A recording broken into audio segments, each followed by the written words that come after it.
All right, c'est parti. Bonjour à tous. Merci d'être présents encore une fois pour l'épisode 7 de NB Haters. Pour ceux qui écoutent le podcast, comme d'habitude, merci de vous inscrire, de mettre des reviews, des commentaires. Ça nous permet de faire ce qu'on fait ici. Il y a ceux aussi qui nous regardent via le YouTube channel. Donc, bonjour à tous.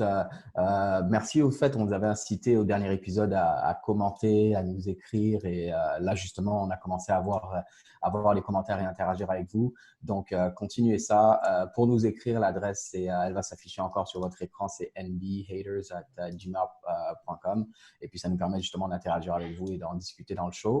On va commencer tout de suite parce qu'il y a, c'est chaud là, les playoffs, ça avance. Il y a plusieurs sujets dont on va discuter aujourd'hui. Dans le pod aujourd'hui, on a qui? Il y a Zaf qui est là. Ça va ou Salut quoi? à tous.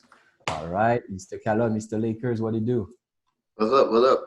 All right. Et on a Tatane aussi qui est là. Ça va ou quoi, Tatane? Salut tout le monde.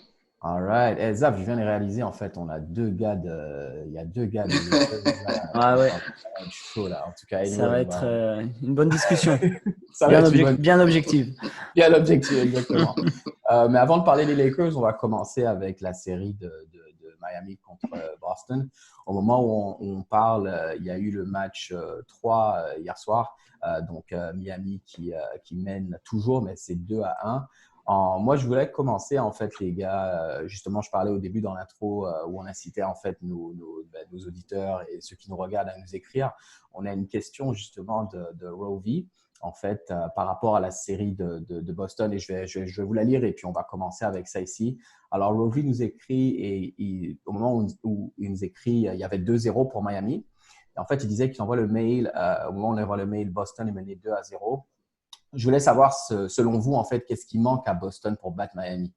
Selon lui, il y avait peut-être plus un côté de fraîcheur physique pour Miami, parce que Boston, on sait qu'ils ont dû batailler en 7 pour battre les Raptors. Mais il apportait aussi le point qu'il manque également, peut-être qu'il y a une partie de mental et d'expérience, en fait. On voit au Game 1 et au Game 2, et même au Game 3, en fait, parce que hier soir aussi, c'était un peu la même chose, où ils mènent à chaque fois et ils sont chaque fois, dans les deux premiers games, ils se font rattraper. Donc là, ils se demandaient, en fait, est-ce qu'il n'y avait pas une partie mentale, en fait, qui permettait à Miami à chaque fois de revenir versus Boston. Zaf, justement, je vais commencer. Alors, merci Rovi pour ta question ici. Je vais commencer avec toi, Zaf. Qu'est-ce que tu penses de cet aspect peut-être mental qu'il faudra? Ouais, exactement. Je pense qu'il a raison. Il y a un aspect mental et également un aspect physique. Boston a joué Ok. quand même 7 matchs la série d'avant contre les Raptors. Ouais. C'était une série qui était assez éreintante pour les Celtics. Ouais. Niveau mental, on a vu à la fin du match 2 que les Celtics ont explosé dans le vestiaire, qu'il y a eu des tensions entre les joueurs. Ouais, c'est clair. Donc, Ouais. clairement, il y a une petite, je ne vais pas dire faiblesse mentale, parce que c'est des gars qui ont envie de gagner, c'est des Ouais. gars qui sont compétitifs. C'est clair que ça montre quelque part qu'ils ont envie de gagner. Ils ne vont pas laisser passer 2 matchs d'affilée où ils perdent. Là, c'est sûr que fallait qu'il y ait une réaction. Et je pense que quelque part, le fait que ça a explosé, ça leur a permis un peu de mettre les choses à plat. Ouais. Et oui, il y a les deux facteurs qui jouent. Et d'ailleurs, je fais une transition sur ça, le côté mental. Si on regarde dans le match 3, Ouais. les 8-9 dernières minutes, donc les Celtics mènent de plus de 10 points. Mhm. Ok. Les Celtics commencent à temporiser. Et à partir du moment où ils ont cet aspect psychologique où ils sont en train de mener, on a mené tout le match. Et les 8 Oui. dernières minutes, tout d'un coup, les Celtics commencent à temporiser la balle alors qu'ils étaient en phase de jeu très, très rapide pendant tout le match. Ce qui leur a permis Exact. d'ailleurs de prendre l'avantage sur Miami avec leur Ouais. 5, avec Jalen Brown, Smart, Tatum, Hayward Hayward, yeah. ouais, et c'est qui le cinquième? Et Kemba. Ouais. Ok. Donc, c'était un peu un small ball très rapide qui a permis de tenir Miami à distance. Mhm. Et du coup, dès qu'il y a cet aspect psychologique, on sent que les 8 dernières minutes deviennent tendues et qu'ils n'arrivent plus à garder cet avantage sur Miami. Ouais, Tu vois, c'est bon, clair. Et ouais, justement, mais après, en fait, le fait qu'en plus on soit. Je vais pouvoir, tu sais, comme vous posez plus de questions par rapport à la série, parce qu'on est tranquille, on n'est pas beaucoup c'est aujourd'hui. clair. T'as parlé de cette notion de temporiser un peu. Ouais, Tatane, regarde, on a tous joué au basket ici, que ce soit en club ou dans le playground. Des fois, tu joues pour gagner et des fois, tu joues pour ne pas perdre. Je ne sais pas si tu vois cette distinction. Et j'ai l'impression que Boston, comme disait un peu Zaf, tu sais, les mecs, ils mènent, quand ils poussent la balle, ça va, ça joue, ils prennent une avance. Et puis vers la fin, c'est comme s'ils essaient de, comme David dit, de temporiser, on ne ouais. veut pas. Mais guys, you have to keep playing. Qu'est-ce que tu penses? Je sais pas Hmm. si tu as vu la game, qu'est-ce que tu penses de ça un peu et comment ça peut, et En pour la suite, comment ils peuvent corriger ça en fait? fait, j'ai vu que que la deuxième mi-temps, Ouais, du coup, sur ce game-là. ouais, Et ouais, c'est vrai que j'ai trouvé quand même Boston beaucoup plus appliqué, ok. euh, avec, on va dire, quatre leaders offensifs. Mhm.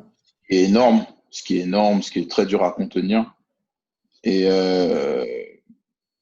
je pense qu'effectivement, tu as un côté mental où les gars, ils se retrouvent un peu en panique, enfin, limite en Exactement. panique de mener, en Limite en fait. panique, c'est vrai en fait. C'est Ouais, ça, Ils se hein. retrouvent en panique parce qu'en face, tu as des mecs qui ont faim, qui Mhm. savent gérer la pression et qui leur ont montré déjà sur les deux premiers games qu'ils ne vont rien lâcher jusqu'à la dernière seconde. Mhm. Et c'est peut-être même plus dur, en fait, de se retrouver avec une avance à gérer aussitôt que d'avoir un match à couteau tiré et après. Ouais, Ouais. Non, c'est bon, c'est clair. En plus, c'était bien, tu as dit, justement, Calonne, je vais envoyer ça dans ta direction parce que tu as Tan qui disait que c'est même plus dur des fois comme de jouer avec l'avance. Je ne sais pas si tu as vu la déclaration de Jimmy Butler, là, justement, qui disait que eux, par exemple, il ne faut pas qu'ils courent tout le temps après le score. Et là, j'ai l'impression que, tu vois, le quatrième quart-temps, si le quatrième quart-temps avait duré 2 ou 3 minutes de plus, ça se trouve peut-être qu'ils auraient pu perdre le match, en fait, Boston. Donc là, je t'envoie le truc dans ta direction, mais tu peux parler du côté de Boston ou de Miami. C'est quoi un peu tes impressions et comment tu vois ça évoluer là? En fait, c'est bien qu'on en parle parce que depuis le début de la série, Mhm. il y a toujours eu cette espèce de chassé-croisé entre les équipes. Il y en a un qui prend 10 points, l'autre qui remonte, etc. Ouais. Mais au début, c'est toujours Boston qui mène et Miami remonte. À un moment, ça va être Mm. fatigant. À un moment, ils vont se fatiguer et ils pourront plus rattraper Boston. C'est ce qui s'est passé hier soir. Ok, ouais, Ils c'est font un ça. peu comme les Nuggets et on voit que ça a ses limites en fait. Et moi, je pense qu'il y a un facteur X bon, qui n'a pas énormément pesé pour l'instant sur la série, qui est Gordon Hayward. Ouais, Il n'a Ouais. pas pesé en termes de points, mais ne serait-ce que sa présence sur le terrain a changé pas mal de choses. En termes de circulation de la balle, il représente une menace en plus, donc Ouais. forcément, on ne se concentre plus sur Tatum et Walker. exactement. Et Ouais. ce qui fait que pour moi, ils vont passer un cap. Ok. Alors, moi, je prédis un 2-2 pour l'instant. Je ne vais pas plus loin que ça. Ah ouais, tu vois pas. Ouais, Je ne vais pas aller plus loin que ok. ça. Mais je pense que pour Boston, en fait, il y a de l'espoir. Il y a de Ok. l'espoir. Ouais. Ouais. Ouais, non, mais c'est bon. Et justement, Zaf, là, Ouais. parce que j'aime bien Callum qui parlait justement de Hayward.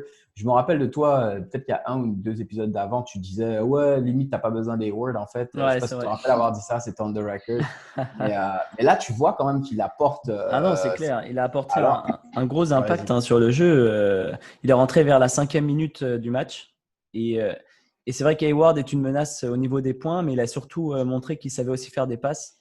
Exact, Et exact. c'est un des Ouais. meilleurs passeurs de l'équipe aujourd'hui. Quand tu regardes Yeah. la façon dont il a servi Tace, par exemple, au début du Ok, ouais. match. Il était bon en défense également.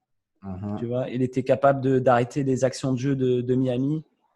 Alors certes, Ouais. il finit pas avec beaucoup de points. Il finit pas avec des stats extraordinaires. Il a quand même trois interceptions. Ok, ok, Mais ok, tu ok. sens que quand il est sur le terrain, il y a vraiment un impact sur le jeu. Donc ça, Ouais. c'était positif. Alors c'est vrai que moi, je disais ça la dernière fois parce que on s'est habitué à jouer sans Hayward toute la saison. Oui, Il c'est était ça. en restriction de minutes. Et puis, il n'a pas non plus fait une saison extraordinaire par rapport au Mhm. calibre de joueur qu'il est, tu vois. Euh, Boston Ouais. est déjà fort de leur collectif, mais avec Hayward, c'est vrai que ça leur donne une dimension supplémentaire. Ouais, non, clairement, clairement. Là, on avait eu un souci tout à l'heure avec l'audio de Tatane. Je vais voir il nous entend là ou pas. Tatane, tu nous entends? Ouais, je vous entends, ouais. Je vous Parfait. entends, ouais. Donc, cool, on va y aller ici. En fait, pour te mettre en contexte, je ne sais pas si tu avais entendu, mais Zaf, il parlait de cette notion de collectif qu'à Boston. On parlait aussi de leurs 5 small ball, en fait, où tu as plusieurs Ouais. créateurs dans le fond. Parce que quand Ouais. tu as Kemba qui peut push, tu as Tatum qui peut push créer, tu as un gars comme Hayward que moi, j'ai vraiment été impressionné par son retour ici parce que c'était quand même un match avec des stakes assez importantes. Là, comment tu les vois Callum, il n'a pas voulu se mouiller pour la prédiction. Là. Il a juste dit un 2-2. Comment tu vois ça évoluer là pour cette série-là? Là, ils se sont bien relancés. Ouais. Pour moi, ça ira au Game 7. Ah ouais, toi tu Ouais. en 7 direct quoi. Damn, ouais, Ouais. il sourit, Moi, je Zaf, vois bien il est Game comme 7. yes. Donne-nous un nom, donne-nous un nom, donne-nous un nom. Ah non, je Ouais. reste sur mon premier truc en disant Miami à l'expérience. Miami à l'expérience, ok. Wow, ok. Bon, en tout Ouais, cas, ouais. moi, j'ai hâte de voir le prochain match et je pense que, ouais, c'est sûr que, parce que moi, pourquoi je vous dis ça, c'est parce que du point de vue de Miami, ils peuvent se regarder et se dire, guys, en fait, en vrai, on a toujours tiré de l'arrière, en fait, dans la série, tu vois. Si on arrive à commencer direct from the start, ces gars-là n'ont peut-être aucune chance contre nous, en fait, tu vois. Donc, moi, j'ai hâte de voir un peu comment ils vont réagir. Après, sur ce segment-là, je ne sais pas ce que vous avez pensé. Là, je pose la question, n'importe lequel de vous peut répondre. Moi, un truc pas qui me choque quand je regarde la télé, mais c'est vraiment, il y a beaucoup de turnovers, beaucoup de balles perdues. Tu vois que la défense, elle Ouais. est tellement intense que les gars, waouh, quoi. I mean, comment vous voyez ça, là, moi, je trouve ça un peu tendu. Là, à chaque fois, les balles perdues d'un côté de l'autre, c'est chaud, là. Comment vous voyez ça? Mais moi, il y a un truc qui m'impressionne, c'est qu'ils n'avaient pas, enfin, que les équipes NBA avaient essayé d'instaurer depuis un certain temps et que Miami est en train de faire, mais à merveille. Pour moi, c'est la meilleure équipe qui arrive à faire la défense de zone. Et Ouais. les deux premiers matchs, Boston avait énormément de soucis avec cette défense. Ils n'arrivaient pas à Ouais. percer la défense. Et le fait de pouvoir switch défense de zone, man and man, etc. Ouais. Déjà sur la zone, ça leur permet de se reposer un peu, entre guillemets. Hein, on sait qu'on se repose jamais. C'est ça. Ouais. On se repose jamais. Ouais. Surtout si tu n'es pas efficace sur la ligne des 3 points, finalement, c'est tout bénéf pour eux, quoi. Et Boston n'a pas été super efficace sur la ligne des 3 points, ce qui fait qu'ils ont beaucoup pêché ce qui a permis à Miami de remonter. À chaque fois qu'ils étaient derrière, ils ont installé une défense de zone et ils ont pu remonter. Ils ont beaucoup d'interceptions de Butler, etc. Et je pense que là, au niveau intensité en défense, moi, c'est le basket que j'aime voir, en fait. Et j'aime pas pendant la saison où les gars se regardent passer pour aller au lay-up tranquille et ils blâment l'autre. Il n'y a pas de backup, etc. Mm-hmm. Ouais. Si toute la saison, les gars pouvaient jouer avec cette intensité-là, sincèrement, ça aurait été plus plaisant à voir. Ok, mais ouais, merci pour ça. Zaf, le correspondant de Boston, là, toi, quand tu as entendu, et après les gars, je vous entends quand même réagir sur ça. Après, on va pouvoir passer au prochain segment, mais je vous entends quand même réagir sur quand même cette altercation là. C'est une big nouvelle là, parce que c'était pas juste un disagreement. Là, c'est vraiment des cris, Smart qui sort du vestiaire. Un peu plus tard, le coach Brad Stevens a dû faire une réunion d'urgence avec ses leaders pour voir un peu comment… c'est-à-dire, quand vous entendez ça et que vous voyez la réaction après sur le terrain, déjà, dans un premier temps, qu'est-ce que vous avez pensé de ça et après la réaction par la suite sur le terrain des Lions de Boston? Écoute, ça leur tient à cœur de gagner cette série. Ils n'ont pas fait toute cette saison pour maintenant craquer devant Miami et prendre 4-0 dans la face et puis partir, quoi. Ça, le fait que ça explose, comme je le disais avant, ça montre que c'est une équipe qui prend ça à cœur. Et c'est ça l'âme d'un champion aujourd'hui. C'est quelqu'un qui ne va pas aller manger des nuggets, tu vois, comme James Harden le lendemain du match ou même le soir même. Désolé, mais voilà, les Celtics, ils ont perdu un match 2 de trucs. Et en plus, tu parlais de la défense de zone, mais les Celtics dominaient. Et après le match 1, moi, je vous ai dit que les Celtics allaient battre Miami de plus de 15 points, si vous vous souvenez. C'était ma prédiction. Et à la mi-temps, je me disais, bon, bah, c'est bon, c'est dans la poche. Je me préparais même déjà à venir vous voir et vous dire, les gars, voilà, je vous avais dit et tout. Mais au final, Miami est passé en zone. Brad Stevens n'a pas su s'adapter. Je pense qu'il a cherché sur son téléphone how to beat zone. How to beat the zone. How to beat the zone, yeah, for sure. Et franchement, ça nous a coûté la victoire. On s'est fait remonter quand même de plus de 15 points. Donc, ouais, écoute, même à notre niveau, tu te prends 15 points, tu as 15 points d'avance et tu perds le match à la fin, tu étais énervé. Donc, bah oui, c'est je pense que tu rajoutes la testostérone, la tension, l'enjeu, la bubble, tu n'as pas ta famille autour qui va pour te réconforter, etc. Bah, ça explose plus facilement, tu vois. Ouais, donc toi, vas-y, Callum, tu voulais réagir. Ouais, mais justement, moi j'admire quand même la réaction de Jaylen Brown, qui, plutôt que de prendre ça et d'en faire toute une histoire, qui revient et qui dit on a besoin de ça. Alors que, si j'ai bien compris, c'est lui qui se faisait crier dessus. Oui, il aurait pu avoir l'attitude assez négative et dire mais pour qui tu te prends, pourquoi tu me cries dessus? Et il a été assez positif, il a dit bon, on a besoin de ça, on va se recadrer et on va venir avec de meilleures intentions. Tu vois. Pour moi, il faut de la maturité pour faire ça et ils sont en train de grandir, cette équipe de Boston. Non, mais vraiment, t'as vu ses stats, hein? Jaylen Brown, 26 points, 7 rebonds, 5 passes, 3 interceptions. Puis la défense, parce que quand ils font le petit 5, il doit défendre sur Bam Adebayo, quoi. Les gars, je ne sais pas si vous réalisez le challenge que c'est. Donc non, franchement, tu as tout à fait raison, Callum. Un bon crédit à Jaylen Brown. Mais honnêtement, chaque fois qu'Adebayo a la balle, moi, je n'étais pas serein devant la télé, quoi. Tu vois ce que je veux dire? J'ai l'impression qu'ils n'arrivent pas à le tenir vraiment. Donc, c'est un peu… Bon, bah, on va se prendre… Je crois, il a mis plus de 25 points, d'ailleurs, dans le match. Mais… C'est très dur de défendre sur lui, ça c'est clair. C'est le facteur Miami qui peut changer toute la série. On l'a vu au match 1, au niveau de la défense, au niveau de l'attaque aussi, il nous fait très mal, quoi.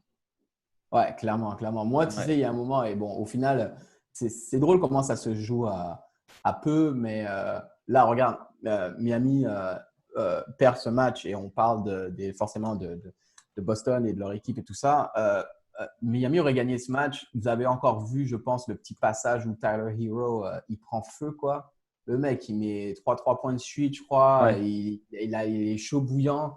Ça aussi, franchement, j'ai hâte de voir comment cette série va évoluer parce que c'est vraiment une bataille entre jeunes joueurs, vétérans. C'est une très belle série.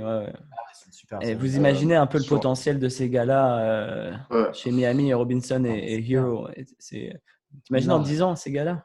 Non, mais c'est jeune. Hein. Mais justement, parce que bon, on est quand même français. Zaf, tu penses quoi de la gestion de Poirier? Parce que ils ont besoin de big man. C'est vrai qu'ils l'ont jamais utilisé pendant la saison, mais ils ont besoin de big man et mais Poirier, derrière, tu as Time Lord William, qui est là. Il est. Allez, disons, Counter, il est bon en attaque, mais pas bon en défense. Donc, difficile de le justifier à certains moments. Time Lord, il peut jouer les deux, mais tu vois que Stevens le fait rentrer que sur des moments spécifiques. Mais par contre, il se place très bien. C'est-à-dire qu'au match 2, c'était le seul à se mettre en poste haut, alors que tout le reste était mal placé. Il y avait 4 personnes en dehors de la ligne des 3 points. Donc, ça nous a permis un peu de minimiser la catastrophe à la fin du match 2. Mais non, Poirier… honnêtement, il n'a pas trop joué cette saison et je ne dis pas que ce n'est pas un bon joueur, mais il faut qu'il se fasse plus sa place. Peut-être qu'il aura plus d'occasions, il faut qu'il joue dans un système spécifique. Mais c'est un bon joueur, il a du potentiel. Donc, moi, j'étais content qu'il rejoigne les Celtics, mais je pense qu'il aurait fallu qu'il joue un peu plus pendant la saison régulière pour ensuite se faire une place au play-off, quoi. Non, c'est clair, je suis d'accord avec toi. C'est là que tu vois c'est pas facile, hein. La NBA, en fait, tu as des gars qui sont talentueux et que pour se faire une place dans l'effectif, c'est pas toujours évident. En tout cas, hâte de voir, comme vous dites, l'évolution de cette série. Je pense que c'est sûr qu'on aura encore plus de matière suite au match 4 parce que c'est un must-win. Oui, Tatane, tu voulais dire quelque chose? Vas-y. Ouais, je voulais dire un truc sur le embrouille là, de Boston.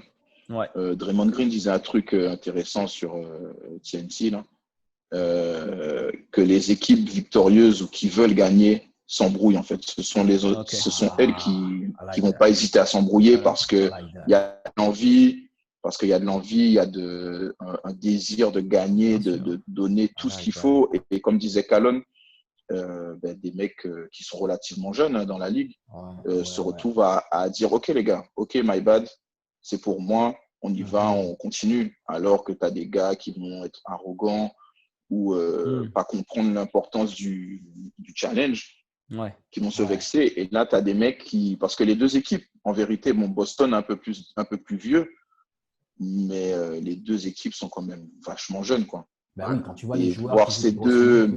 c'est clair. Voilà, c'est ça. Tu vois ces deux formations-là, mettre des mecs aussi jeunes et qui produisent un jeu à ce niveau-là, tu te dis, mais waouh! C'est impressionnant. Justement, comme disait, il y avait une personne qui commentait sur le YouTube, Michael Onesta, qui disait en fait la différence selon lui, c'est justement les leaders chez Miami sont plus mûrs, plus matures, avec des Butler et des Dragic. Aujourd'hui, les leaders chez Boston sont Tatum et Kemba. Alors, Kemba, il est pas réveillé, hein, mais c'est quand même plus jeune que Butler et plus jeune que Dragic. Donc forcément, à mon niveau, à mon avis, ça va se jouer là. Ça va jouer au niveau de l'expérience et parce que tu as des gars comme Butler qui vont en quatrième quart-temps prendre les choses en main et qui vont faire toute une différence, alors qu'on l'a vu, hein, les Tatum et les Walker peuvent bafouiller quand c'est important de mettre des shoots, quoi. Ouais, non, c'est clair. Et merci d'avoir apporté le commentaire de Michael. D'ailleurs, shout-out à Michael ici. C'est continue à nous écrire et des commentaires, ça fait plaisir.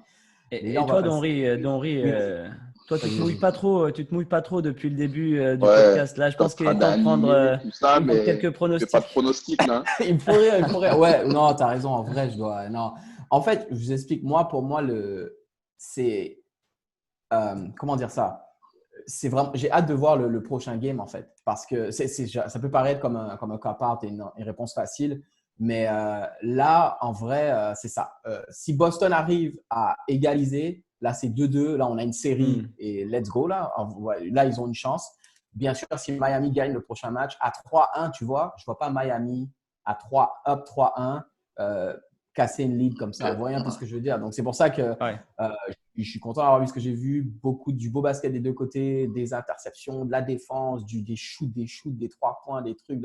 Là, c'est vraiment une super série. Dur à dire de quel côté que ça va aller, mais pour moi, le match le plus important, en fait, c'est le prochain match, en fait. En vrai, c'est le prochain match. Tu égalises la série, on oublie tout ce qui s'est passé et let's go. Tu vois, il y a 3-1, chaud. Tu vois, parce qu'à 3-1, les gars, ils commencent à sentir la finale. Là. Tu vois ce que je t'explique? Ils commencent à sentir la finale. Sauf si tu t'appelles Nuggets. T'as dit quoi? Ouais, c'est vrai. C'est une bonne transition, justement. On va passer sur cette série-là, la série des Nuggets. D'ailleurs, je voulais envoyer un petit shout-out à Johan, en fait, notre producer qui n'est pas là aujourd'hui. En fait, il a eu une urgence. Il a dû aller chercher un ancien joueur des Nuggets à l'aéroport, c'est Ty Lawson. Je ne sais pas si vous avez entendu, il a eu un souci avec une histoire de pâtisserie en Chine, les compléments sur les pâtisseries qui ne sont pas bien passés. Donc, shout-out à Johan et il va nous dire un petit peu plus sur Ty Lawson quand il reviendra dans le pod. All right, donc on va parler donc de cette série Lakers contre Denver. Il y a eu au moment où nous on enregistre, en fait, il y a eu le Game 1.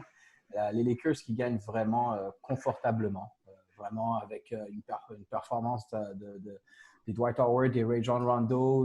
Tout le monde a un peu contribué, LeBron James, Anthony Davis. Calonne, je vais envoyer ça dans ta direction pour commencer. Et, bien sûr, je sais que tu es un fan des Lakers, là, mais tu as quand même bien apprécié ce qu'ils avaient produit dans les 2 premiers tours, Jamal Murray et Nikola Jokic. Qu'est-ce que tu as pensé dans un premier temps de Denver dans cette opposition, cette première opposition, et qu'est-ce que tu penses qu'il va se passer pour la suite? Alors, la dernière fois, Zaf avait dit quelque chose de très important. Là où on se focalisait sur qui allait défendre sur Jokic et qui allait défendre sur Murray, en fait, on a oublié si vous voulez,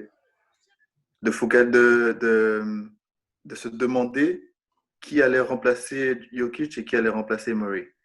Et pour moi, c'est voilà, parce qu'une fois que ces deux-là ne jouent pas, il n'y a plus personne. Il n'y a plus personne. Là où on attendait un Gary Harris, il n'est plus présent. Alors, encore une fois, je vais revenir sur le jeune Porter. Des fois, j'ai envie de dire qu'il a raison. Des fois, j'ai envie de dire qu'il a raison parce qu'il n'y a aucun jeu qui est fait pour lui. C'est un truc de fou. Tu trouves qu'il n'a pas été assez impliqué dans l'offense, là. C'est ça, ok. Non, on ne l'implique pas suffisamment. Et pourtant, il a montré qu'il a du talent. Il a un shoot, il défend. C'est vrai. Il fait tout ce qu'il faut faire et pourtant, on ne lui fait pas confiance. Donc, c'est un peu dommage. Donc, toi, du côté, dans un premier temps, du côté Denver, ce serait plus essayer de voir qui est-ce qui peut contribuer en plus des deux stars principales et voir comment intégrer c'est exactement ça. C'est exactement intégrer le petit Porter. Mais est-ce que tu peux intégrer un porteur pendant des playoffs contre les Lakers? Très bonne question. Alors, moi, en tant que fan des Lakers, je me souviens qu'on avait, alors comme par hasard, le nom m'échappe, hein, on avait vu grandir pendant les playoffs un certain Devon George. Devon George. Et c'est pendant les playoffs qu'il a grandi, qu'il est devenu le joueur qu'il est devenu par la suite pour les Lakers. Donc, tu vois, à certains moments, il faut donner sa chance, même si c'est les playoffs. S'il est talentueux, un point c'est tout. Et tu as besoin de lui, il faut lui donner sa chance, quoi. Surtout qu'à côté, tu as des joueurs qui sont censés être tes leaders qui, eux, sont absents, quoi. Donc, tu ne vas pas attendre qu'ils se réveillent. Tu as un gars qui sait jouer, tu le fais jouer. Alors, est-ce qu'ils étaient absents? Je ne suis pas sûr. Justement, Zaf, toi, est-ce que tu penses que qu'ils ont été absents elles ont été absentes les deux stars de Denver, à savoir Jamal Murray et Nikola Jokic Moi, je ne dirais pas absentes, mais… non, je ne disais pas eux. Hein. Je disais pas eux. Ouais. Je disais tu parlais des backups. Ouais. Mais les backups, le problème, c'est ça. Okay, d'accord. Okay. Ouais, moi, je vais pas beaucoup parler sur cette série, mais pour moi, le problème, c'est que il y avait un joueur chez les Lakers qui a vraiment fait trop mal aux Nuggets. Et c'est Courtney Kirkland qui a vraiment tué les Nuggets. Franchement, il a fait un match exceptionnel. Kirkland. Incroyable. Franchement, incroyable. À lui tout seul, il a détruit Murray et Jokic. Il faut mettre un signal quand c'est free hate, les gars. Parce que… non, mais là, franchement, c'est abusé. C'est abusé. Et je ne vais même pas parler du match, je vais juste parler de l'arbitrage. Waouh. Ouais, c'est indécent. Et je vais te dire, pour que Murray, Jokic et le coach, les trois en parlent en post-conférence de presse, quand même, ce n'est pas des gars qui ont l'habitude de râler. Mais là, c'était abusé. Je crois qu'il y a eu 24 lancers francs. 24 lancers francs en un quart-temps pour les Lakers. En tout cas, pour moi, l'arbitrage a tué le match. Ça, selon toi, c'était vraiment l'arbitrage. Alors oui, il y a des fautes, il avait raison, mais franchement, c'est… Je vais laisser Tatane, fan des Lakers et de LeBron James, particulièrement réagir sur ça. Ok. Alors, pour ceux qui nous écoutent, Tatane qui met sa vidéo, il est en train de manger ses nuggets, là, quoi. Tranquille.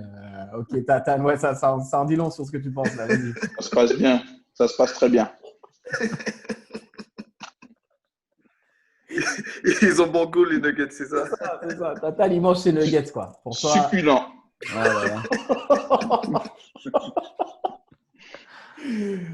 Pour être objectif, pour aller dans le sens de Zaf, je pense que tu as la deuxième faute offensive d'affilée qui est sifflée à Jokic. Le mec, c'est finale de conférence. Pourquoi tu siffles ça? La faute technique sifflée à Murray pendant qu'il défend, tu dis mais… En fait, je pense qu'on a un problème avec l'arbitrage en NBA depuis quelques temps. Est-ce que c'est parce que même nous, en tant que spectateurs, on a plus accès à certaines choses? On a tellement d'angles de caméra, on a plein de reviews. C'est plus simple pour nous, tu es d'accord? On a la possibilité de voir plus de trucs, mais même il y a des choses qui sont très flagrantes que les arbitres sifflent pas. Donc, ça pénalise dans le deuxième quart Denver. Mais vu le niveau de jeu produit, je ne sais pas si ça aurait vraiment changé grand-chose. Et Wow. ben, le banc des Lakers, ça fait son travail, en fait. Le banc des Lakers, ça fait son travail. Howard, on ne l'avait pas vu à ce niveau-là depuis le début de saison, je crois, Ouais, clairement. à peu près. Ouais. Il est un petit peu rentré dans la tête de Jokic en le faisant provoquer ses fautes un peu bêtes. Et en le taquinant, en faisant… ce que Zaf aussi avait dit, qu'il ne faut pas oublier qu'il a été défenseur de l'année à 3 reprises, qu'il a tous les petits coups de vis, il a tous les petits trucs pour faire déboulonner des joueurs, en fait. Ouais. Et pourtant, Jokic et Murray font un bon match, en fait. Ben oui, c'est ça. C'est pour ça ils font un bon match. Et j'avais dit 4-1, 4-2, mais je vais rester sur un 4-2 solide. Parce que les Nuggets, là, ils sont chauds. Ouais, c'est ça, quand même. C'est une équipe à prendre au sérieux, mais genre vraiment, quoi. OK. Justement, Callan, toi, merci Tatane. Juste suite à ça, tu as vu ce premier match, j'imagine que tu es forcément satisfait de ton équipe qui gagne. Mais est-ce que du coup, comme Tatane, tu te dis, ouais, faut pas lever le pied, quoi. Les Nuggets, il faut les prendre au sérieux. Et, parce que moi, j'attends une réaction de leur part, quoi. Tu vois, premier match à ce stade final de conférence. Des petites erreurs, un petit peu d'inattention et s'en prendre aux arbitres. Tu vois, moi, je pense à une action où je pense que c'est Grant qui prend un charge sur LeBron, mais il bouge un peu. Tu revois le replay. Ils vont pas, c'est LeBron James. Ils vont jamais donner le… Tu sais, vous parlez d'arbitrage, mais des fois, en vrai, tu sais qu'à un certain stade de la compétition, ils vont pas donner le call contre LeBron ou whatever. Donc, il faut être un petit peu plus smart et jouer justement, se dire, allons essayer de faire des bonnes choses. Donc, c'est ça que moi, j'attends une réaction des Nuggets, quoi, et se dire, tu sais quoi, on va essayer de mettre de côté les arbitres et jouer. Et toi, Calonne, justement, comment c'est-à-dire, OK, un game gagné, mais comment tu vois la suite là, pour les Lakers là? Comme je l'avais dit précédemment, faut de toutes les façons, ils savent qu'il faut prendre au sérieux cette équipe des Nuggets. Parce qu'ils l'ont prouvé à maintes reprises. Même déjà, quand on avait 15 points d'avance, pour moi, c'était pas plié parce qu'on sait très bien qu'ils ont l'habitude de remonter, etc. Même 1-0, 2-0, tu sais pas ce qu'ils vont faire parce que ça fait 2 fois qu'ils sont menés 3-1 et qu'ils gagnent. Donc, voilà. Mais je pense que les Lakers avaient un point à prouver. C'est-à-dire que les 2 dernières séries, ils ont été battus le premier match. Et tout le monde a dit, ah, mais qu'est-ce qui se passe chez les Lakers? Ils vont se faire ramasser. Ouais. Alors, quand c'était les Blazers, ah ouais, c'est l'équipe parfaite pour battre les Lakers. Quand c'était Houston, c'est l'équipe parfaite pour battre les Lakers. Il y a toujours une équipe parfaite pour battre les Lakers. Ouais. Donc là, les gars ont prouvé que si nous, on commence à jouer sérieusement, il n'y a personne qui peut nous battre. Et il fallait impérativement qu'ils le montrent. Et je pense aujourd'hui qu'il y a personne qui puisse les battre. Non, là, 100% confiance. Je suis 100% confiant. Je suis 100% confiant. Surtout par rapport à ce que disait Tatane, quand tu vois des gars qui n'ont pas pesé sur d'autres matchs, parce qu'on a fait du load management sur Howard, hein, c'était ça, hein, c'était du load management. C'était du load. En fait, c'était ça, en fait. Tu le gardais pour… On le gardait pour… Et il est revenu en pleine forme et il nous fait un gros match. Et on a des mecs derrière, en fait, qui peuvent se réveiller d'une minute à l'autre. Wow. Donc, pour moi, on a le banc le plus solide qui reste. Donc, ça va faire une énorme différence. Wow. Ouais, c'est ça, Zaf. Merci à Calonne, mais c'est ça, en fait. Je sais que Zaf, tu ne voulais pas trop parler de cette série, mais… Non, ça ne me dérange pas de venir mettre mon grain de sel dans cette série. Pas de souci. Ouais. Parce qu'en fait, en vrai, moi, si je suis du côté de Denver, je vais te dire ce qui m'inquiète, c'est que moi, je vois la performance des stars. Donc, parce que des stars des Lakers, à savoir LeBron James et Anthony Davis. LeBron, il ne force pas sur le match, quoi. Je ne sais même pas s'il met 20 points. Non. Le gars tranquille. Anthony Davis, il met 37 points, mais je pense qu'il met 37 points. Il est super efficient. Il a beaucoup de lancers francs. En fait, il n'a pas forcé non plus, tu vois. Et si tu dis, si ces deux-là n'ont pas à forcer et qu'à côté de ça, tu as les joueurs des Lakers, les role players là, qui contribuent, je sais pas, mec. Hein, franchement, je sais pas comment tu vois ça évoluer là. Ouais, bah écoute, moi depuis le début, je vous dis la vraie star des Lakers, c'est Anthony Davis, c'est pas LeBron James. Il est monstrueux. Le hater, man, non, c'est pas hater, mais c'est voilà. Bon, c'est vrai que je suis pas fan du personnage LeBron, mais qui est un bon joueur, mais Anthony Davis est énorme. Et c'est lui qui va peser sur le match aussi. Et donc, non, c'est clair que si tu vois que LeBron ne pousse pas, ils ont un gros banc, comme l'a dit Calonne et Tatane. Quelque part, tu sais, LeBron a fait pas mal de lobby pour amener tous ses joueurs, dont certains qui ont signé chez les mêmes agents que lui. Donc, tu sais très bien que le recrutement est aussi fait par LeBron James. Wow. Et à un moment, je me rappelle qu'il râlait même cette même équipe qu'aujourd'hui, nos fans des Lakers nous disent équipe monstrueuse, on est imbattable, etc. Ouais. Il y a 3-4 mois, ils nous disaient oh là, il nous manque encore des joueurs. Enfin, tu vois. Ouais. Bon, là, ils ont fait un bon recrutement avec Kirk. Donc c'est clair. Voilà quoi. Mais un truc intéressant, en fait, c'est l'attitude des Lakers. Oui, ils ont dominé pendant tout le match. Ouais. Ok, je suis d'accord pour dire ça. Techniquement, physiquement aussi. Tu vois que les Nuggets, ils sortent de 7 matchs, 2 fois 7 matchs. Ils sont fatigués, quoi. Hein. Tu vois, les Lakers, eux, c'était peace and love. Ils se sont reposés 5 jours juste avant ce match. Donc, pas de souci. L'attitude des Lakers, à chaque fois que l'arbitre siffle un truc, ils viennent le voir, ils discutent, qu'est-ce qui se passe, pourquoi. On dirait un match de foot, quoi. Wow. Donc, c'est bon. Il y a un moment, il faut jouer. Vous êtes en train de gagner. En plus, c'était un blowout game, quoi. Enfin, le 4e quart-temps, il n'y avait même pas besoin de le regarder. C'était fini. Wow. Ouais. Donc, écoute, j'attends un rebondissement des Nuggets. J'espère qu'ils vont rebondir. Moi, perso, s'ils jouent comme ça va être 4-0, 4-1. Damn, toi, tu vois un sweep ou un gentleman sweep. Malheureusement. Aux fans des Lakers, ça peut être Calonne ou Tatane. Je veux vous entendre réagir sur Dwight Howard et je vais vous dire pourquoi. Il ne joue pas la série du tout des Rockets. Ça, c'était juste une question de match-up parce que les Rockets faisaient le small ball et que, il ne fit pas dans ça ici. Moi, un truc qui m'a… Et je vais le dire, hein, je suis le premier gars, vous me rappelez dans le groupe chat, j'ai toujours critiqué Dwight Howard parce que moi, ce que je n'ai pas aimé avec ce gars-là, c'est son côté, justement, il ne prend pas le basket sérieusement, tu vois. Il est toujours en train de rigoler, toujours en train de faire des sourires, toujours, tu sais, le mec, tu veux gagner ou qu'est-ce que tu fais? Et s'il y a un truc que j'ai trouvé différent avec lui dans ce match-là, c'est que je l'ai trouvé prêt, je l'ai trouvé concentré. Tu vois, tu sais, comme tu disais, il dérangeait Jokic, il jouait un peu dans la tête de Jokic et tout, mais au-delà de ça, tu vois, il fait une action où il met un bloc, où il met un dunk, il repart en contre-attaque, la caméra fait un focus sur lui, il est pas en train de rigoler. Tu vois, avant, il serait en train de niaiser, et là, j'ai trouvé focus.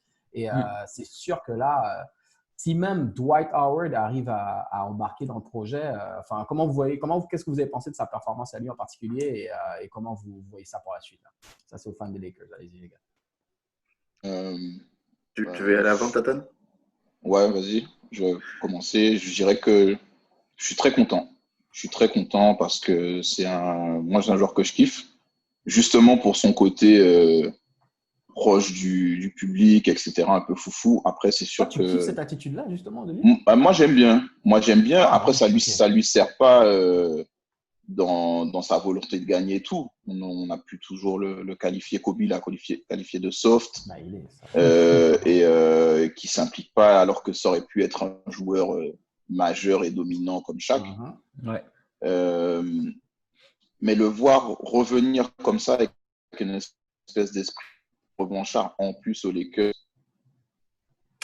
On a perdu. On a entendez trop de nuggets d'un coup. Trop de nuggets, c'est ça. Mais mets l'audio, t'inquiète, Tatane, on a un petit souci avec ça. Au pire, si tu veux, en attendant que Tatane mette son audio. Calonne, si tu voulais réagir, vas-y, je t'écoute.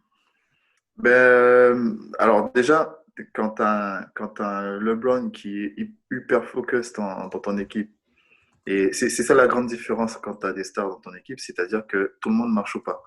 Le gars te fait comprendre qu'il a besoin de gagner, une coupe. T'arrêtes de faire le guignol à côté, quoi. Je sais pas si vous avez remarqué l'attitude de Maggie aussi, parce que Maggie, il aime bien faire des petites blagues à côté, il rigole avec Markieff et compagnie, ça rigole pas mal. Au premier quart-temps, en fait, il fait 2 ou 3 fautes sur Jokic. Jokic est en train de le balader, et en fait, on le sort, et il va directement voir l'assistant, mais je l'ai observé, hein, il va directement voir l'assistant, il s'assied à côté de l'assistant, et il lit l'assistant qui lui dit « Bon, tu te positionnes comme ci, comme ça ». Les gars sont focus. Les gars sont focus, en fait. Les gars sont focus.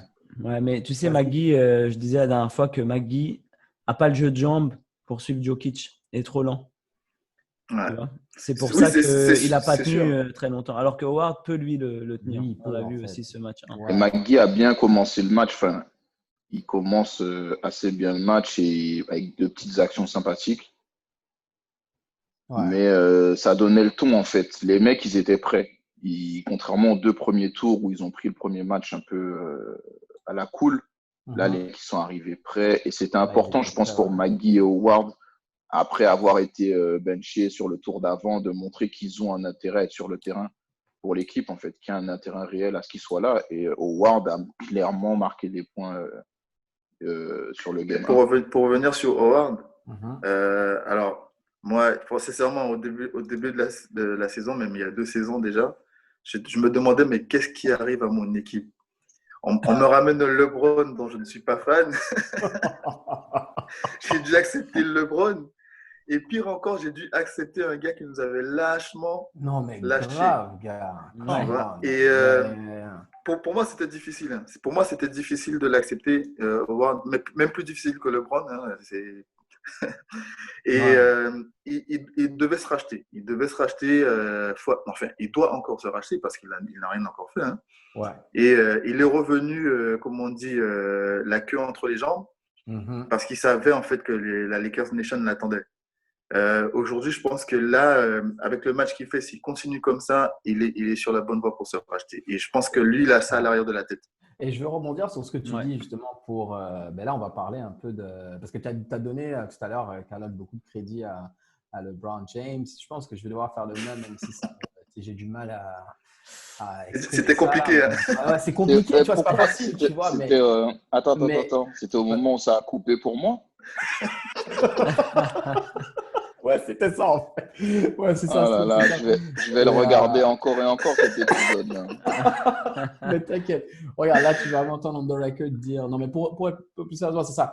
Effectivement, LeBron James, je lui donne du crédit. Pourquoi? Parce qu'on sait tous qu'en fait, tu sais, c'est lui le coach, le GM, qui gère l'équipe et de voir… Tu sais, quand tu vois les personnalités qu'il y a dans cette équipe-là, j'ai l'impression que dans 80% des cas, ça part en couille, tu vois. Parce que tu as du Dion Waiters, tu as du J.R. Smith, tu as Rondo qui est une tête brûlée, tu as Dwight Howard, tu as JaVale McGee. Et le leadership de LeBron James fait que j'ai l'impression que là, à ce niveau de la compétition, finale de conférence, tous ces gars-là, ils savent qu'est-ce qu'ils ont à faire, ils comprennent leur rôle. Et c'est comme, yo, don't mess this up. Et parlons de lui, justement, je pense que vous avez vu un peu sa réaction suite au titre, au double MVP pour Giannis. LeBron qui se dit surpris de ne pas avoir eu plus de voix pour First Place. Qu'est-ce que vous pensez de ça en fait? Ziv, vas-y, je pense que là, tu commences déjà à répondre. Ah, ça sort, il faut que ça sorte. Il a eu combien de voix? Il a eu 16 voix. 16 voix, ça, First Place. Il a eu autant? Ouais, il a eu autant. Non, mais bon, déjà, il n'était pas surpris. Il était pissed off, il était énervé. Pissed off, yeah, my bad. Ouais. Mais au final, écoute, déjà, il faut clarifier quelque chose. Ce vote de MVP, ok, on vote pour quoi? Est-ce qu'on vote pour le meilleur joueur de la meilleure équipe? Est-ce qu'on vote pour le meilleur joueur qui a les meilleures stats en saison régulière? Ou est-ce qu'on vote pour le joueur qui a le plus d'impact sur une équipe dans la NBA en saison régulière? Tu vois? Parce que bon, un truc est sûr, c'est sur la saison régulière. On parle de saison régulière, ok? La saison régulière s'est arrêtée juste avant juste après que Giannis se soit blessé, ok? Ouais, c'est ça. Ouais, il y aurait peut-être pas eu le Covid, peut-être que LeBron fait la full saison et qu'il finit la saison mieux que Giannis, tu vois? Ouais. Mais là où on a arrêté la saison pendant le Covid, avant la bubble. Donc, ils n'ont pas pris en compte, je rappelle qu'ils n'ont pas pris en compte les stats de la saison régulière pendant la bubble. Ils n'ont pas pris en compte les stats des playoffs. Ok. Donc, oui, peut-être que LeBron aurait pu gagner. LeBron arrive deuxième parce qu'il est dans la meilleure équipe de l'Ouest. C'est lui un des meilleurs joueurs de la meilleure équipe de l'Ouest. Mais il a Anthony Davis. LeBron, si tu veux gagner des MVP, reste à Cleveland. Ok. Et essaie de gagner ton MVP là-bas, arrête de changer d'équipe. Là, tu viens aux Lakers et tu amènes Anthony Davis et tu amènes tout ton casting crew autour de toi. Tu construis ton équipe. Pas de souci. De toute façon, toutes les stars, toutes les grosses stars de NBA des dernières années avaient quelqu'un, que ce soit Kobe qui avait Shaq ou Jordan qui avait Pippen, qui avait Rodman. Bon, voilà, on va pas reprocher. Ouais. Mais il ne faut pas qu'ils viennent pleurer parce qu'aujourd'hui, Giannis, il a des meilleurs stats que lui. OK. Aujourd'hui, Giannis, il est dans la meilleure équipe de la NBA. Et si tu regardes l'équipe… en saison régulière. Oui, c'est ça. Alors, il s'est raté en playoff. Ils se sont ratés en playoff. Mais, c'est ça. Ouais. Mais en saison régulière, c'était la meilleure équipe. Ouais. Donc, pour moi, déjà qu'il ait 16 voix, c'est bien. Il devrait être content, quoi. Ouais, je ne sais pas si quelqu'un d'autre voulait réagir sur ça, justement. Bien sûr. Bien sûr. Parce que, en fait, pour revenir sur ce que disait Zaf, si tu dois demander à tout le monde c'est qui le meilleur joueur en ce moment, le meilleur joueur en NBA, tout le monde te dira Alex Caruso, tu vois. Mais sur la saison, excellent. Le GOAT. Sur la saison, c'est Giannis, tu vois. Sur la saison, c'est Giannis. C'est lui qui a eu la meilleure saison dans NBA. Pour moi, le vote est correct. Ouais, non, je suis d'accord avec toi, Tatane. Je vais envoyer ça dans la direction. Mais ce que je voulais dire, c'est que je voulais aussi rebondir sur un truc que Zaf a dit. C'est comprendre, en fait, voilà, la définition de la notion d'MVP. Tu vois, tu as des joueurs qui sont, comme tu dis, qui sont bons en saison régulière. Regarde, prends le cas de James Harden. James Harden, s'il y avait un titre de meilleur joueur de fantasy, c'est James Harden. Je me rappelle, en fantasy, le gars, il met les 3 points, il prend des lancers francs, il est efficient au shoot, etc. Mais voilà, playoff, tu ne le prends pas. Enfin, voilà, il ne sert à rien, tu vois. Donc c'est LeBron James.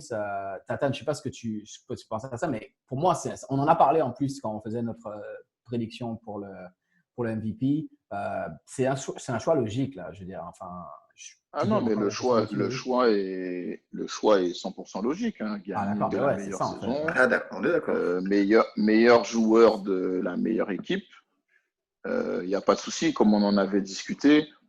Zaf pose les 3 questions, en fait. Je pense qu'on a un flou artistique autour de cette notion de titre de MVP. Ouais. Mais en plus, moi, c'est ma position que je défends. Je trouve qu'il donne le titre trop tard. Et ça perturbe encore plus les gens dans la perception du joueur en lui-même, parce que tu donnes un titre de saison régulière alors qu'on est déjà en finale de conférence, en fait. Je suis d'accord avec toi. Mais tu sais, l'année dernière… Je pense qu'il devrait le… Excuse-moi, Tatane. L'année dernière, ils ont donné le titre après les playoffs. Ils avaient essayé de faire une grande cérémonie. C'était une nouveauté qu'ils avaient essayé de faire. Voilà. C'était pire encore. Mais justement, tu as raison, il a touché sur quelque chose, c'est vrai. Si tu le donnes à la fin de la saison, il n'y a pas cette polémique, en fait. C'est qu'à la fin de la saison, c'est Giannis. Voilà, c'est tout. C'est tout. Tu lui donnes le dernier match à domicile, il se fait acclamer par son public, ça fait une belle fête. Et son public virtuel, tu veux dire? Oui, là, pour le coup, ça aurait été un public virtuel. Ok. En tout cas, les gars, franchement, moi, j'ai hâte de voir. On va wrap up sur ça, là. Mais LeBron James, comme on a dit, choix logique.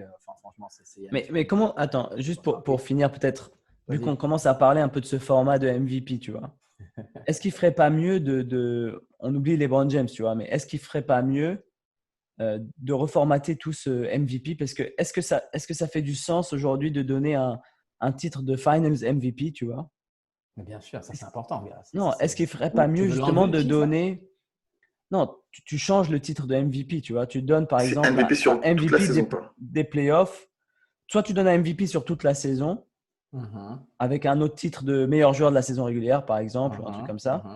Ou alors tu donnes tu sépares les trucs, meilleur MVP des playoffs et MVP de la saison régulière. Ouais, tu pourrais faire ça. C'est-à-dire, comme tu dis, tu fais un titre meilleur joueur des playoffs et meilleur joueur la saison régulière. Mais le MVP des finals, je pense que c'est important de le garder. Le MVP de la saison, les mecs, après, c'est des stats historiques, tu vois. C'est comme ça que tu compares les grands. Et pareil, voyez-vous, un gars qui pour l'instant, n'est pas encore considéré du tout comme un grand, alors qu'il a déjà gagné 3 titres et il est 2 fois MVP, c'est Steph Curry. Mais on va te dire, mais Steph Curry, tu n'as jamais été MVP des finales, quoi. C'est-à-dire qu'au plus haut stage, tu n'as jamais réussi à être le meilleur joueur de ton équipe. Donc, tu vois, c'est des séparateurs. Comme ça, en fait. Alors, je ne sais pas. Je ne suis pas sûr parce que quand tu regardes, pour vous, les meilleurs joueurs de tous les temps, c'est qui? C'est Jordan, c'est Kobe, c'est LeBron. Et quand tu regardes le nombre d'MVP qu'ils ont gagné, MVP de Finals, tu te dis, bon, quand même, il y a un petit souci, quoi, tu vois. Il y a des gens qui ont gagné plus de MVP que Kobe, par exemple, tu vois. Donc, et qui sont pas à la hauteur, quand tu regardes bien, qui sont pas à la hauteur d'un Kobe dans la légende de NBA. Mais ça, c'est bien que tu dis ça parce que je pense que c'est clairement une conversation qu'on va devoir avoir, quoi, tu vois, parce que cette notion parce que c'est très subjectif en fait, cette notion du. C'est trop large, c'est trop large. Et tant qu'on n'aura pas. T'as dit quoi? C'est beaucoup trop large. C'est trop large. On peut pas. Il faut réussir à cadrer cette notion de MVP sur la saison régulière pour que ce trophée-là arrête de lever des pseudo-polémiques en fait. Ouais. Ok. Ouais, non, mais en tout cas, c'est sûr que ça va. Voilà. Une question que j'avais pour vous quand même avant de finir. Donc, ouais, selon vous, c'est plié pour les Nuggets. Là. On leur donne pas une chance. Voilà. Ouais, moi je pense aussi. Écoute, je pense que s'ils arrivent à relancer leur machine et à déjouer le système des Lakers, c'est possible qu'ils arrivent à faire autre chose, mais physiquement, ils sont un peu plus limités. Ils ont aussi cette fatigue-là, c'est vrai. Non, pas que cette fatigue physique par rapport à cette match, mais toutes les équipes que les Lakers ont dominées, les ont dominées au rebond, deuxième chance, etc. Je pense que quand on dit physiquement aussi, c'est là. Ils sont beaucoup plus physiques que la plupart des équipes de NBA. Ouais. Donc, moi, prédiction 4-1. Ouais. Je vais y aller avec vous aussi et je vais finir en disant ça. En fait, ce qui m'a choqué, je ne sais pas si vous avez vu cette déclaration, en fait, et c'est là que je me suis dit, quand j'ai lu ça, j'ai dit, OK, it's over. C'est une déclaration de Playoff P. Je ne parle pas de l'imposteur qui joue aux Clippers, mais je parle de Paul Millsap, comme tu avais dit à Talon. Paul Millsap qui dit, parce qu'en carrière, LeBron James est 8-0 en série de playoffs contre Paul Millsap. On se rappelait quand il jouait à Atlanta, à l'époque, il se faisait taper et tout. Donc, LeBron a gagné 8 séries à 0 contre Paul Millsap. Et Paul Millsap avoir dit à LeBron James, « Look, j'étais dans l'Est et j'ai fui l'Est parce que tu étais là-bas et maintenant, je suis là. » Quand j'ai lu cette déclaration, et maintenant, je suis parti à l'Ouest et tu es à l'Ouest maintenant. Quand j'ai vu cette déclaration-là, je me suis dit, « Wow, bro. » Tu dis pas ça, man. Si tu as dit ça, tu concèdes déjà la défaite, là, tu vois. C'est ça que je pense que ça va être une série courte. Pas sûr qu'on ait beaucoup de matière à discuter sur ça. En tout cas, on va finir sur ça. Merci encore, les gars, d'avoir été là. Merci à vous. Plaisir de discuter avec vous. Super, les gars. Comme d'habitude, merci à ceux qui nous suivent, qui nous regardent via le YouTube channel, qui écoutent le podcast. On a besoin de vos interactions. N'hésitez pas à nous écrire, à mettre des commentaires. Et puis, nous, ça va nous faire un plaisir, justement, de lancer le débat, d'échanger sur vos commentaires. Donc, merci à tous. Et puis, on se retrouve très bientôt pour un nouvel épisode. OK? Ciao. Take care. Salut. Bye bye. Merci. Ciao. Et mangez des nuggets. Mangez des nuggets.